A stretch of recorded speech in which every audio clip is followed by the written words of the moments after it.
सबको praise the Lord. हम हैं भाग 3 में और हम आज परमेश्वर के वचन से सीख रहे हैं दूसरा तिमुथियुस पहला अध्याय और 7वीं आयत से 2 टिमोथी चैप्टर 1 एंड वर्स 7, जहां पर लिखा है, परमेश्वर ने हमें भय का आत्मा नहीं दिया लेकिन प्रेम और आत्म संयम का आत्मा दिया है। तो पहले भाग में मैंने आपसे बात किया, परमेश्वर ने हमें भय का आत्मा नहीं दिया, करेज का, बोल्डनेस का आत्मा दिया है। और किस प्रकार से हमने पहले भाग में देखा कि चेले जो पवित्र आत्मा से भर गए और कैसे हयाव के साथ, बोल्डनेस के साथ, करेज के साथ खुदावंद का, परमेश्वर का कलाम, परमेश्वर का वचन लोगों को सुनाते रहे। दूसरे भाग में हमने प्रेम के बारे में समझा कि कैसे परमेश्वर का प्रेम क्या है और कैसे उन्होंने हमारे साथ प्रेम किया और कैसे अब पवित्र आत्मा की सहायता से हम भी उसी प्रकार दूसरों से प्रेम कर सकते हैं। तो यहां पर चैप्टर 1 और वर्स 7 में यहां पर लिखा है 3 बातें। पहला है भय का आत्मा नहीं दिया, यानी करेज और बोल्डनेस का आत्मा दिया है। दूसरी बात है प्रेम, और तीसरा जो वर्ड है हिंदी बाइबल में आता है आत्म संयम, इंग्लिश में आता है सेल्फ कंट्रोल, लेकिन कई जगह डिसिप्लिन वर्ड भी यूज किया गया है, यानी कि अनुशासन, और कई ट्रांसलेशंस में साउंड माइंड किया गया है, स्वस्थ मन यानी कि परिपक्व मन। एक ऐसा व्यक्ति जिसमें अनुशासन है या सेल्फ कंट्रोल है, या एक व्यक्ति जिसका स्वस्थ मन है। बाइबल में लिखा है हमारे में मसीह का मन है। जब हम प्रभु यीशु मसीह को देखते हैं, प्रभु यीशु मसीह ने जो कुछ भी किया, उनका जो कुछ भी कार्य था, वो ये सोचकर किया कि ये इटर्निटी को इफेक्ट करेगा, उनकी और आपकी इटर्निटी को। जब परमेश्वर प्रभु यीशु मसीह ने कोई भी फैसला लिया, वो इटर्निटी को लेकर किया। जो व्यक्ति एक स्वस्थ मन वाला व्यक्ति है, व्यक्ति जिसके अंदर मसीह का मन है, उसकी सोचने का तरीका और देखने का नजरिया अलग होता है। वो हर फैसला ऐसा व्यक्ति जिंदगी में जो कोई भी है, ये सोच कर लेता है कि ये फैसला मेरी इटर्निटी करेगा, मेरे अनंत काल को इफेक्ट करेगा।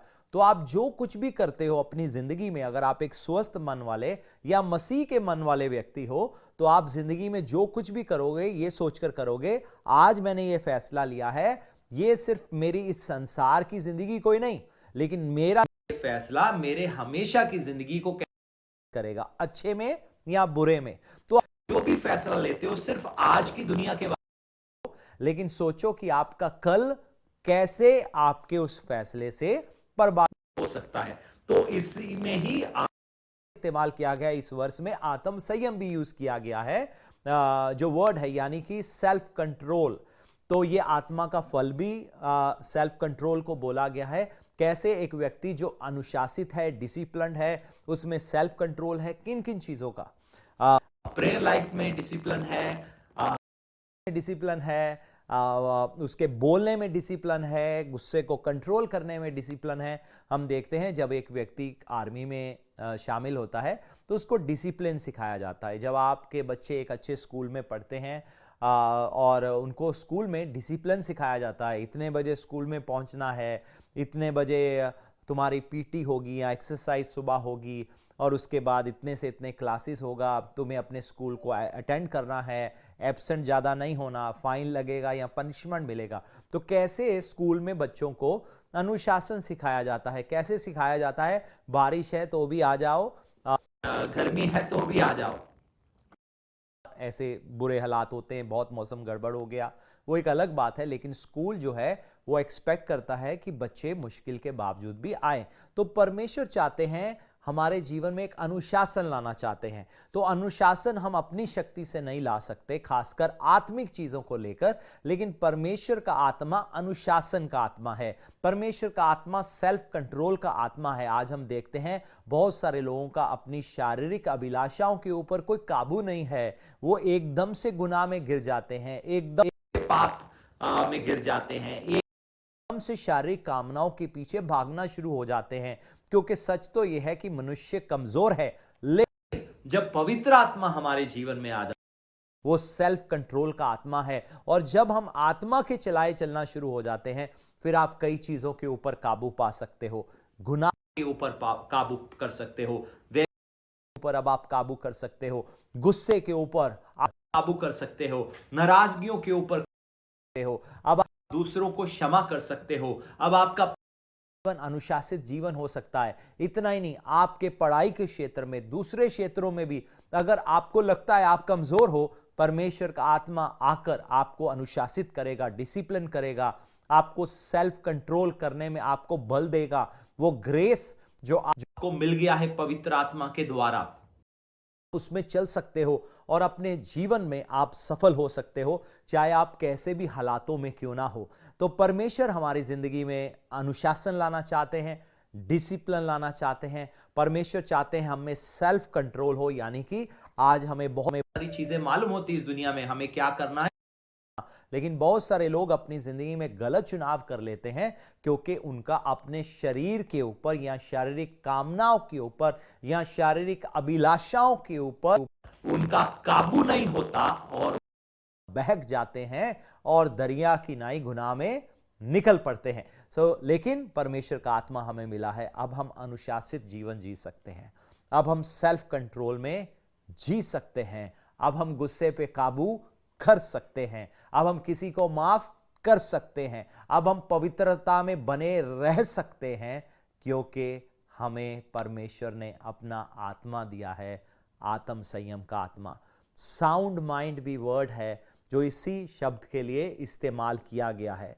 प्रभु यीशु मसीह का जो मन था, माइंड था, बहुत साउंड था। बाइबल में पढ़ते हैं एक दिन फरीसी लोग उनको फंसाने के लिए आकर कहते हैं, क्या हमें कैसर को कर देना चाहिए या नहीं देना चाहिए, कैसर को टैक्स देना चाहिए सीजर को या नहीं देना चाहिए। तो प्रभु ने बड़े समझदारी के साथ उनकी मूर्खता के अनुसार उनको उत्तर दिया, और हम देखते हैं प्रभु ने कहा मुझे सिक्का दो, और सिक्के पर किसकी तस्वीर बनी है, केसर की, जो केसर का है केसर को दो, जो परमेश्वर का है परमेश्वर को दो। प्रभु को हर एक समय में हर बात का जवाब देने के लिए प्रभु में वो बुद्धि था। परमेश्वर ने आपको ये आत्मा दिया है जो साउंड माइंड का आत्मा है, ताकि आप सही जवाब दे सको, आप सही फैसले ले सको, सही चुनाव कर सको। प्रभु यीशु मसीह को फरीसी सदूकी लोगों ने बहुत बार फंसाने का कोशिश किया, लेकिन नहीं फंसे, क्योंकि उनको मालूम था मुझे क्या जवाब देना है। यहां तक कि जब उनको पिलातुस के सामने पेश किया गया और कहा गया ये लोग कहते हैं तुम राजा हो, क्या तुम राजा हो? प्रभु कहते तुम खुद जो कहते हो। देखते हैं कैसे प्रभु ने बड़ी बुद्धिदारी के साथ हर बात का जवाब दिया और कोई भी उनको फंसा नहीं पाया।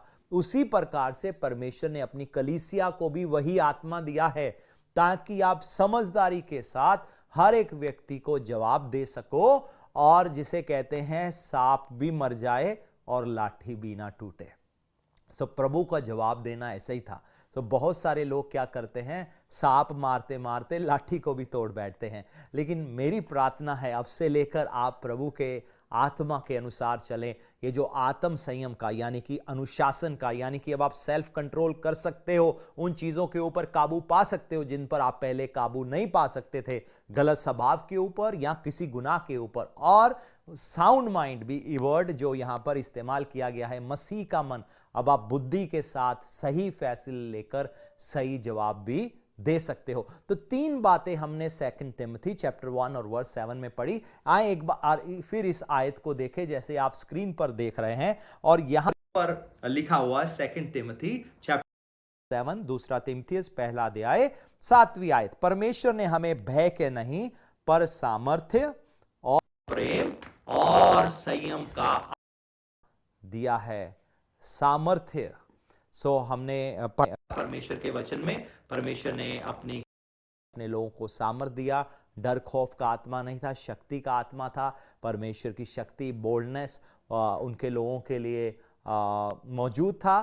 फिर हमने पढ़ा प्रेम के बारे में, और आखिर में हमने सीखा साउंड माइंड, सेल्फ कंट्रोल का आत्मा परमेश्वर ने हमें दिया है, अनुशासन का आत्मा दिया है, आत्म संयम का आत्मा दिया है, और अब हम परिपक्व मन दिया है, मसीह का मन। बाइबल में लिखा है हम में मन है। तो जब पवित्र आत्मा आपके अंदर आ गया, मसीह का मन आपके अंदर आ गया, अब आप अपने जीवन में उसके मुताबिक फैसले ले सकते हो। परमेश्वर अपना वचन आपके मुंह में डालेंगे कि आपको कौन सी बात का जवाब कैसे देना है, और आप नहीं चूकेंगे।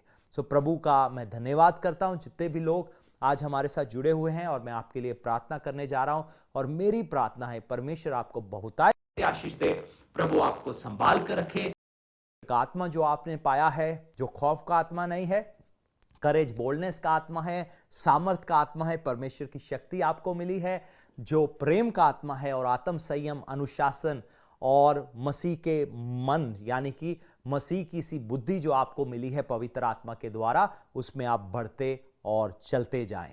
यीशु मसीह के नाम से पिता मैं प्रार्थना करता हूं आपके लोगों के लिए, आप इनको संभालें, चलाएं, बढ़ाएं, सिखाएं, ये आपके वचनों में बढ़ते चले जाएं। और खासकर मैं प्रार्थना करना चाहता हूं जितने लोग बीमार हैं, यीशु नाम से पिता मैं प्रार्थना करता हूं आपके लोगों के लिए, इसी समय चंगाई की घोषणा कर देता हूं, आज्ञा देता हूं, हर तरह की बीमारी, रोग, कमजोरी इनके जिस्मों को यीशु मसीह के नाम से छोड़ जाए। आपका धन्यवाद। आमीन।